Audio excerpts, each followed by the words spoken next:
Dr. Veronica Esagui is your host for Authors Forum. When did you meet Bob, Oscar's son? Well, it's kind of a silly story. I was standing on my grandmother's driveway ready to ride my bicycle down into the street, and he came along on his bicycle. In Hawaii? No, this was in Portland after he came to Portland, right after the war started. Okay. And he came to Portland. He came riding along, and he came and took my lock off my bicycle and locked it in so I couldn't ride. It didn't say a word and rode off. That's when I met him. How old were you then? I was probably 12 and he was 13 by then. Oh, that's so cute. Yeah. So you were like So childhood... then we dated through high school and everything. Oh, really? And we'd go together and then break up and then get back together. Yeah. How long before you got married? We got married. I'd just been out of high school a year. He'd been out probably 3 years, or nearly 3 years. And you had some children? Yeah, we had 2 daughters. Born in the Navy, in the infirmary at the Navy, up on Whidbey Island, Washington. And then we adopted a boy about 10 years after the girls. And they all worked out good. They're all good kids. Very good. I got 8 grandchildren now. Wow, congratulations. That's wonderful. That must be a real party when you get together. Yeah. Did they talk about the book? Oh, a little bit, yeah. They must be very proud of you for having written that book. Well, we hope so. We hope so. How did you learn so much about Oscar running away from home at the age of 15? Well, I was fortunate that his, let's see, it would have been his nephew, had letters that Oscar had written home from Shaniko. And they kind of told the story in the letters, you know. I do remember he said a couple of cute things. He said that the lady that hired him to work on her ranch, he said she thought I was an honesty boy. And I thought that was kind of cute. Honesty boy? Honesty boy. What does that mean? Well, that he was honest. Oh, okay, honesty boy. I never heard that one. No. That's interesting. Yeah, and so it was very good. There was even one a little later on he had written where he had kind of insulted his wife-to-be, and he wrote to his sister complaining about he was afraid she was mad at him forever or something, but apparently she got over it. Got over it. Yeah. For a rascal, I guess he was probably very suave.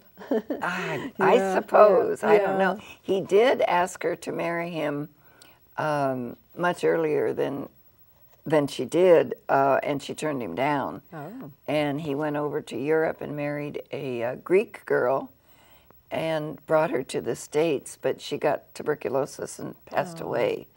So he went back and asked Bob's mother again to marry him, and at that point in time, she did. Yeah. How did it affect Bob, your husband, to have such a character for the dad?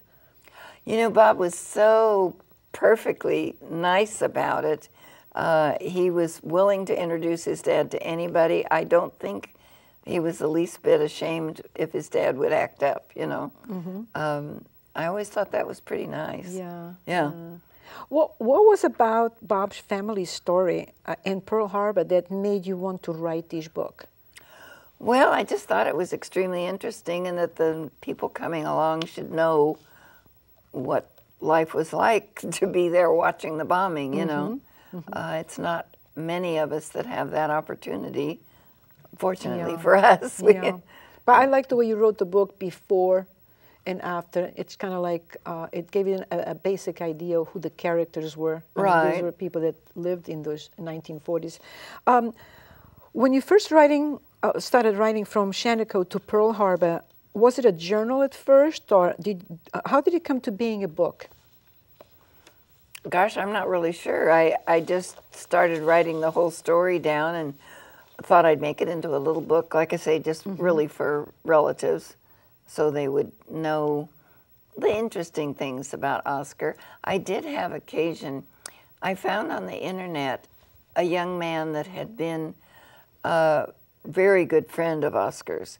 When the kid was only, I think, around 13, Oscar started teaching him to ride or helping him learn to ride better. I think his family were horse people also, but Oscar helped him, and they became very, very close. So I found him, and I contacted him and sent him a book, and he did write back and say, "Oh my gosh, you really nailed Oscar," you know, that he thought I did a good job, because he was very fond of him, and liked the fact that it was telling him like a really good guy, because he really was a good guy, but he was a little much for some people. Yeah. What was the process to writing your book, and how long did it take you to finish it? How did you know when it was finished?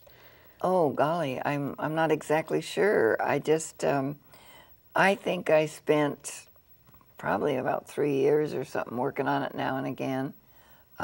It was kind of, I suppose, my therapy after I lost my husband, and I guess I don't exactly know when I knew it was finished. I did find a lady I happened to meet at a luncheon I went to who edits books, and I got her to edit it for me.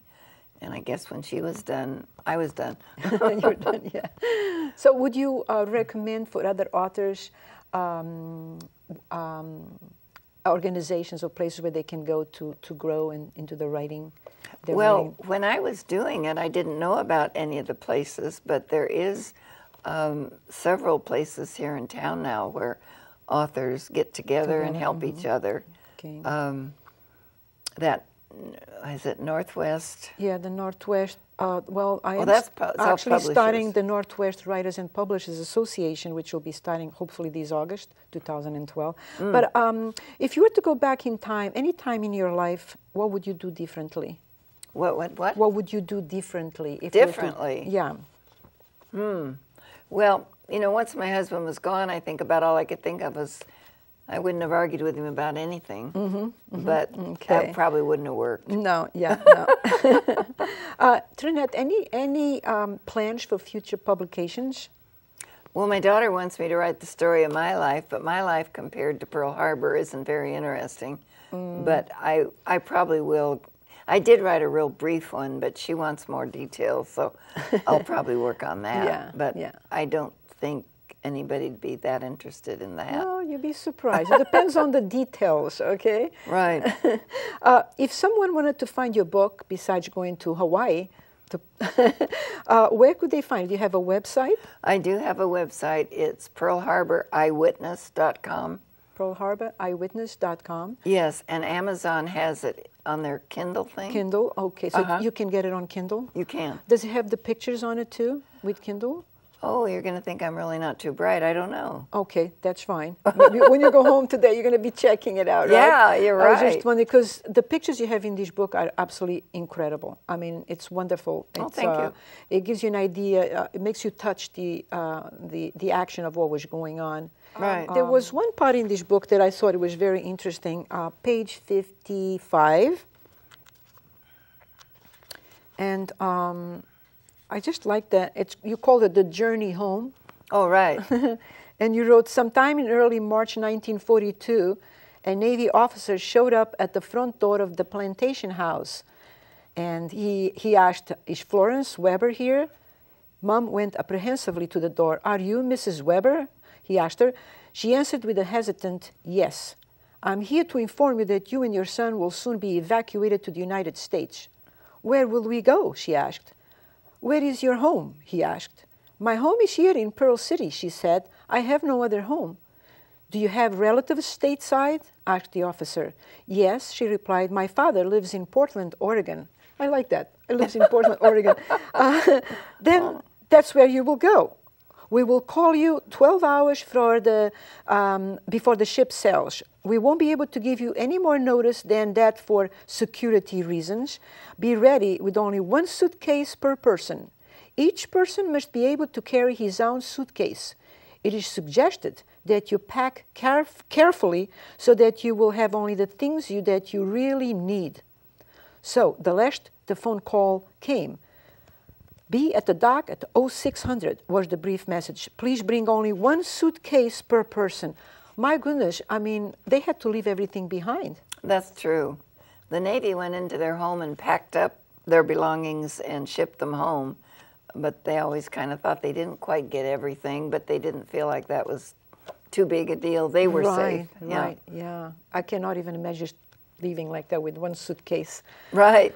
Well, I think it was interesting, too, that the story of them putting all these dependents on the ship and sending them home, because I don't think that's a story that's told very often. But all of the military wives and children were sent away so the men could do their duty, and they always worried that the Japanese might return and bomb again, you know. Sure. So it was a safety, but also, and you know, in Hawaii, so much of your food and everything has to be shipped over, so they didn't need the extra dependents to feed and worry about. So it was a interesting trip home. One thing that always kind of amused me, they didn't want to stop if anybody fell overboard, so they warned them that they couldn't risk the whole ship being attacked by the Japanese or something. So they had to be careful when they went up on deck. So my mother-in-law made her son, who was 12 years old, hold her hand whenever they were up on deck. Wow, that's scary times. Yeah, he was embarrassed to do that, but he did it. Sure. Yeah. But you had to do what you had to do. You had to do it, yeah. Trinette, do you have any final thoughts that you'd like to share with our audience and viewers? Well, it's hard to know what they'd want to hear about. I think it is an interesting story, and like I say, the fact that I have had, especially some younger people, love it to pieces, you know, that made it really good. I have never, the only complaint I had was one lady that bought it from my flower shop came back in later and said, "What else did you write? Write. I want to read it," you know. That's that was my good only compliment. complaint, yeah. Yeah. Wow. Well, thank you, Trinette, for being here at the Authors Forum. It's been a pleasure speaking to you and bringing history back to life. And I personally also think that this book should be read in school. I don't know if you're doing anything like that of sending it to, but high school should be, children should be reading these books and know more about history from your side of the story, from your husband's side of the story. That's how I feel. It's an incredible book. I highly recommend From Shaniko to Pearl Harbor. Excellent. Thank you very, very much. Thank you. Well, until the next Authors Forum, have a most inspiring week. And thank you.